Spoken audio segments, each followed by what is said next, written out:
ഞാൻ എൻ്റെ കൂട്ടുകാരി ലിൻഡയുടെ വീട്ടിൽ പോയപ്പോൾ കണ്ട ഒരു മരമാണിത്. ഇലകളൊക്കെ കണ്ടപ്പോൾ നമ്മുടെ കടച്ചക്കയുടെ പോലെയാണ് ശരിക്കും പറഞ്ഞാൽ തോന്നിയത്. പക്ഷെ അടുത്ത് ചെന്ന് നോക്കിയപ്പോൾ സംഭവം അതല്ല. ഫ്രൂട്ടിന് നമ്മുടെ ചക്കയുടെ പോലെയൊരു സാമ്യം. എൻ്റെ കൗതുകം കൊണ്ട് ഞാൻ ചോദിച്ചപ്പോഴാണ് ഈ അപരിചിതൻ്റെ പേര് കിട്ടിയത്. ബ്രെഡ് നട്ട്. അവർ നഴ്സറിയിൽ നിന്ന് വാങ്ങി നട്ടതാണിത്. പക്ഷേ ഇപ്പോൾ അത്യാവശ്യം നല്ല ഹൈറ്റുള്ള മരമായിട്ടുണ്ട്.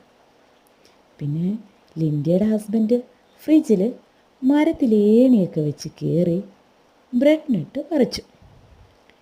ഈ ബ്രെഡ് നട്ട് നമ്മുടെ ചക്കയുടെ അടുത്തൊരു ബന്ധുവായിട്ട് വരും. അടുത്ത ബന്ധു എന്ന് പറഞ്ഞു കഴിഞ്ഞാൽ ആൾ സ്വദേശിയൊന്നുമല്ല കേട്ടോ, ആൾ വിദേശിയാണ്. ഫിലിപ്പൈൻസാണ് ആളുടെ ജന്മദേശം. ഇനി ഈ ബ്രെഡ് നട്ടിന് ഒരുപാട് പോഷക ഗുണങ്ങളും ഉണ്ട്. ഇതിൻ്റെ കായ്കൾക്ക് മാത്രമല്ല കേട്ടോ, ഇതിൻ്റെ ഇലകൾക്കും പൂക്കൾക്കും ഒക്കെ ഈ ഔഷധ ഗുണങ്ങളുണ്ട്. പിന്നെ ഇതിൻ്റെ കുരു നമ്മൾ വറുത്ത് കഴിഞ്ഞാൽ ഏകദേശം ഒരു കാപ്പിക്കുരുവിൻ്റെ ഒരു ടേസ്റ്റാണ് ഉണ്ടാവുക. ഇതിൽ ഒരുപാട് മിനറൽസും പൊട്ടാസ്യം, മഗ്നീഷ്യം ഒക്കെ അടങ്ങിയിട്ടുണ്ട്.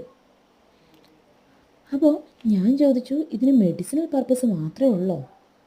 അപ്പോഴാണ് അവൾ പറഞ്ഞത് ഇത് പച്ചക്കറിയായിട്ടും ഉപയോഗിക്കാമെന്ന്. അതായത് നമ്മുടെ ബ്രെഡ് നട്ടിൻ്റെ പച്ചക്കായയുടെ മുകളിലെ മുള്ളൊക്കെ ചെത്തി ചെറുതായി അരിഞ്ഞ് തോരൻ വയ്ക്കാൻ നല്ലതാണെന്ന് കേട്ടപ്പോൾ ഞാനും ഒന്ന് പരീക്ഷിക്കാമെന്ന് കരുതി കുറച്ചെടുത്തു.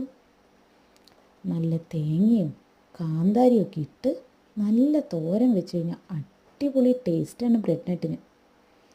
അപ്പോൾ ഓക്കെ, സീ യു.